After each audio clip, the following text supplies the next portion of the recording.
There's a back. And all in the world you do is, on the sleeve it says, put it on the fold.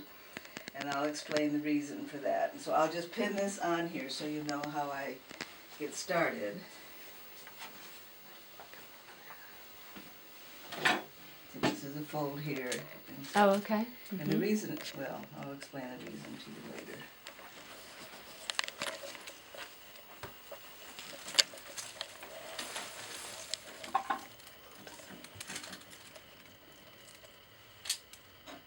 And you've been doing this for how long?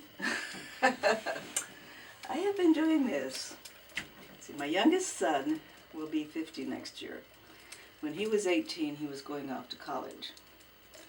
And I said to myself, and I said to the Lord, I've been bringing up kids for all these years. What in the world am I supposed to do now? My husband is a doctor in research, and so anyway, I was driving down, this was in Georgia, I was driving down a street and went by a strip mall, little shopping center, and there was a fabric store there, and in the window it says, smocking lessons, and it gave a date. And I thought, that sounds interesting.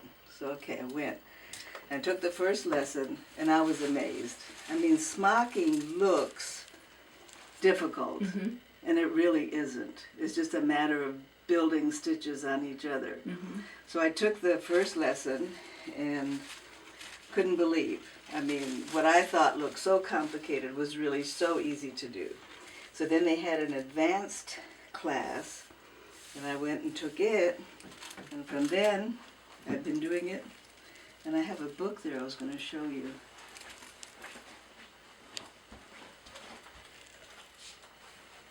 This is some of the things I have done in the past. Now, I don't begin to do all those things now. I have zeroed in on this one item.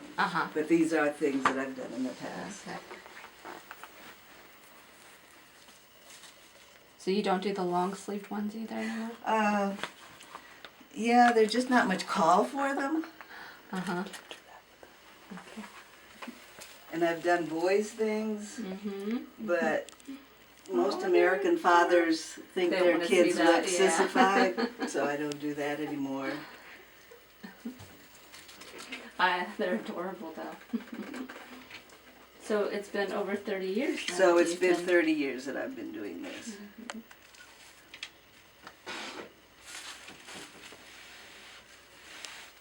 And when I met you last, precious. Oh, look at this one with the ruffles. Yes, yeah, Oh, that's my my little that granddaughter is now married and has a little boy of her own. Goodness. And I actually did do something for him because I just felt like I had to. Actually, when I started doing this, I did, okay, I have 4 kids and 15 grandchildren. So the first thing I did was I did 15 boys' outfits and 15 girls' outfits and gave them to each of my kids. Now, 1, 2, 3, 4 of them are not even married yet, you know, so they have, their parents have those waiting for them. So, we were talking last time, you said that smocking, a lot of it today is done on the machine?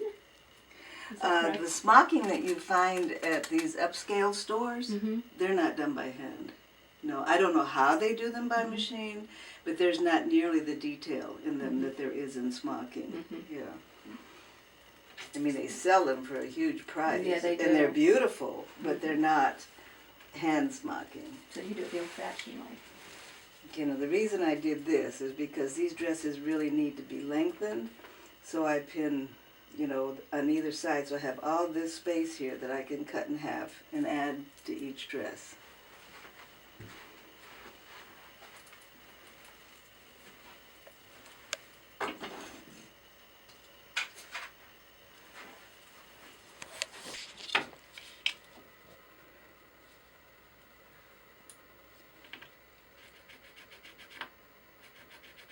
And do you just cut out a series of patterns, like almost like assembly line? Like today I'm going to do all my cutting and. No, I just actually I'm only doing this one to show you how I do it. Ordinarily, I would just cut out a dress, pleat it, smock it, finish it up. Here's one that I'm in the process of finishing it up, and I'll show you that just now. But no, I don't usually do it. There was a friend of mine in Georgia, and what she loved the smocking, but she didn't like the putting the stuff together. So she had a friend who would sew it all together for her after she smocked. Come up too well.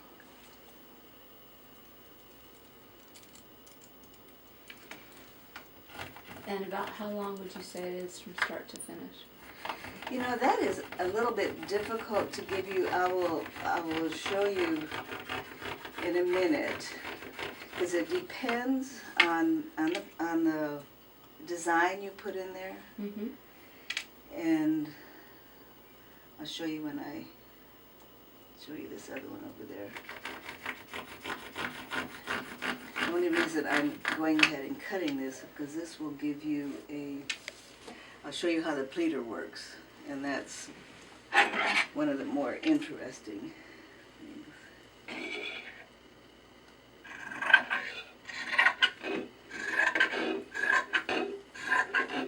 So after over 30 years, you don't bore of it? I don't what? Bore or tire of it? No, you know what? I have to do something when I'm sitting there watching TV. And so I either have one of these going or I'm knitting something. I mean, I just can't sit there and just watch. That just drives me crazy. I'm not going to cut all this out. I'm just going to cut this sleeve out because that will show you how the pleater works.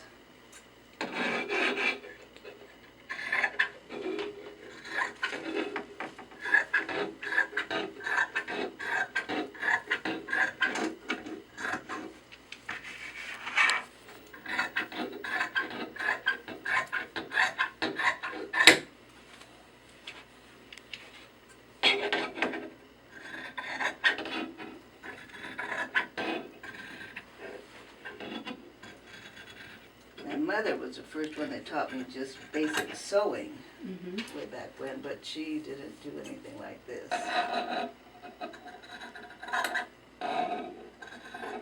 We had to take basic sewing in school, in junior high, the boys and the girls. But they don't teach that anymore. I don't think they do.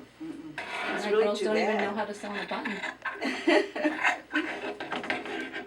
Yeah, I was talking to someone yesterday. I mean, somebody who lives here. And they said they don't even know how to sew on a button. It's like, come on. I guess you just buy a new shirt. Yes.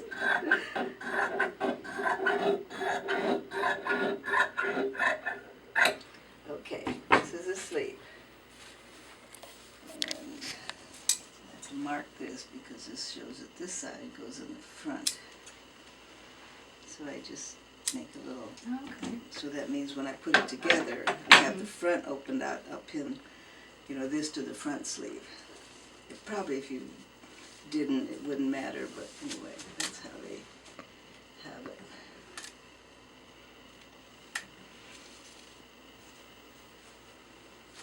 Okay, now the reason I'm doing this is because I want to demonstrate the pleater. So I'm not going to cut out the rest of this. Okay.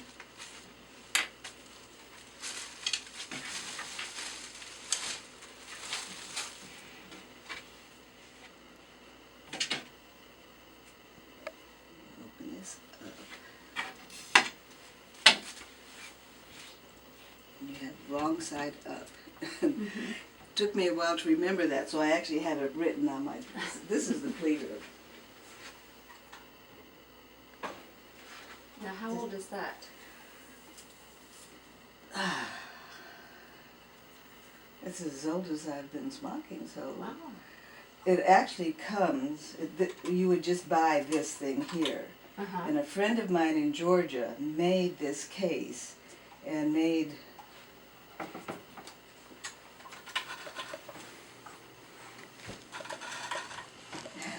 comes apart. made this so I Uh-huh. could put all my threads in Very there. nice. Because otherwise, if it's just this sitting on the table, Mm-hmm. then you'd have to have your thread behind it somewhere to thread those. So, I mean, this was a huge boon that he did for me, just to put a place for the threads to be. Because then I pull the threads up and thread them in here, Mm-hmm. and then run the fabric through there. You have to have good eyesight. That is my challenge, believe me. That's why I have that, Right. and that's why I have these, Uh-huh. because that is my biggest challenge right there. So when I roll this up for the sleeve, I just roll it like this. Little roller comes apart.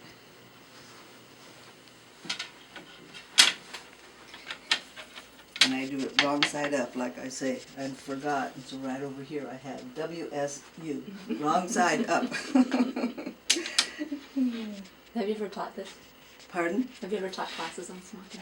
I taught it to a friend of mine in Georgia, and she was funny. She was just a really strange lady, a sweet lady, but she just loved it.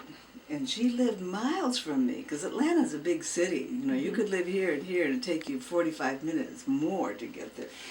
And that's the way it was. Well, she had so many questions, and she would just come over so many times until I just got a little bit impatient with her. And then the other thing is, she was so proud of what she was doing. We went to the same church. She brought everything she did to church to show everybody. I'm like, her nickname was Busy, and she really was busy. Okay, now that's rolled up and ready to pleat. Okay. So I leave it there, and then sleeves are okay. They only take 4 needles, you know, because it's just a little bit of right at the edge. Whereas a design could take, I'll show you the designs later. So you have many spools of the same color? I do, because red tends to be what you can see on most everything.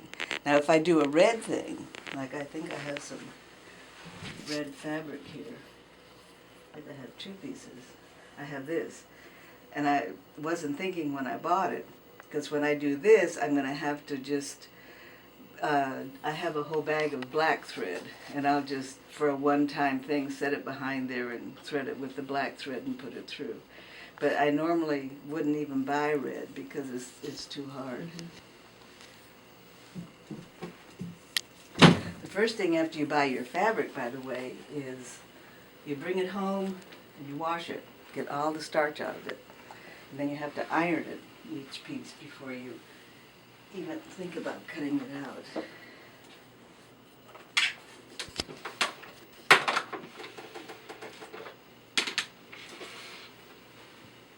Now this definitely is my biggest challenge, because my eyes are bad anyway. Alabama. Let's go Alabama. This pleater was actually made in South Africa. Oh. I have a daughter, and she lived for the majority of her married life in South Africa. She married a man who's not South African. He's Scottish, but his parents were missionaries in South Africa, so he was born and brought up there. And then when she married him, he became pastor of a church out there. So they lived there for, probably 30, 35 years. And we took numerous trips, you know. If you want to see your grandchildren, you have to go where they are. And so on one of my trips over there, I bought this for myself. I actually brought home 2 or 3 of them because they're only $25 over there. And sold them to my friends here who were into smocking.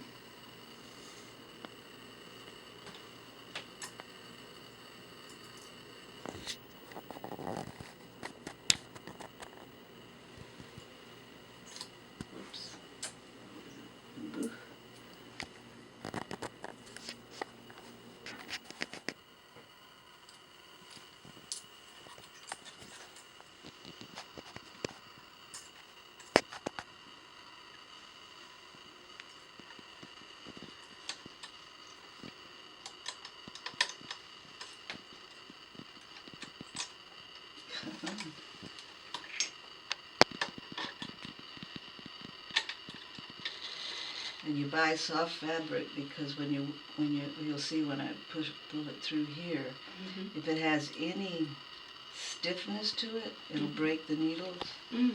The worst sound in the world is to be halfway through a thing that you're twisting and you hear this crick. And there's not a thing in the world you can do but keep going, knowing you'll have to undo the whole thing. Plus the No. needle costs $2 just for one needle. So you can't go back and pick up where it broke. You have to undo the whole thing? If you go back and pick up where it broke, what you'd have to do is thread a needle, another needle, and then just pick up. And if it's close to the end, you can do that. If it's halfway through, it just depends how, you sometimes can do that, but it's just not a fun thing to do.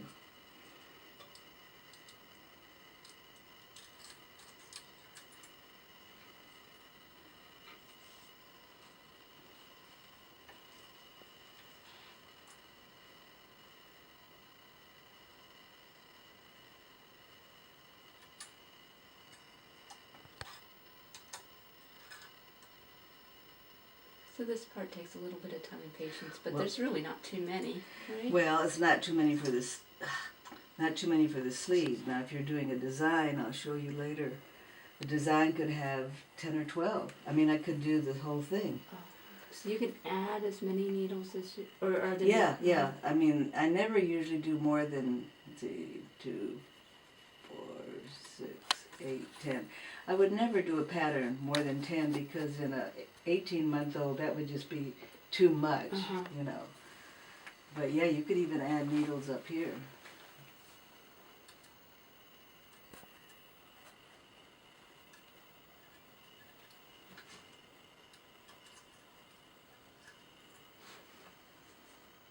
So if you were smocking, say, a nightgown for an adult, I've done that, but not for a long time. It would definitely be a whole lot more complicated. You would, I'd have to get a pattern. You probably could do it. It's just not something that appeals to me at this stage of my life.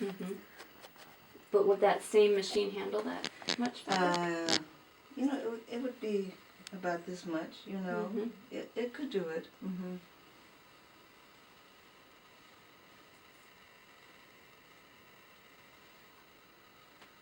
Okay, which one was I working on? 1, 2, 3, and...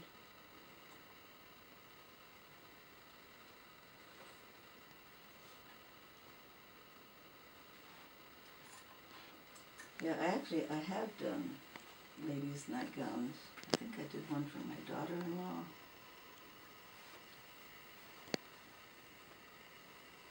When you're younger, you're just a whole lot more ambitious.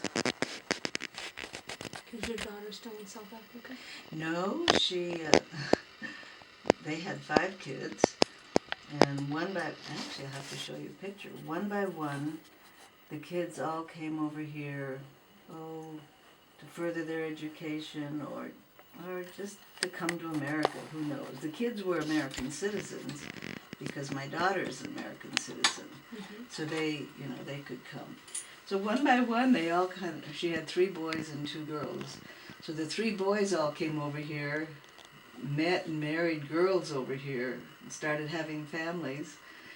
And so they just felt like they wanted to come over here, and her husband, like I say, was a pastor of a church, so he got a call to a church in South Georgia. So that's where they are now. And in fact, the day before yesterday, her oldest son had a new baby. So that's her 4th grandchild. Wow. Okay, now you feed this in to the pleater from behind. And you have to, the smocking stops with this needle here, these red threads. And I have to leave room to sew a little seam or add a little trim or something. So I move up about 2 needles, and I thread it through right there.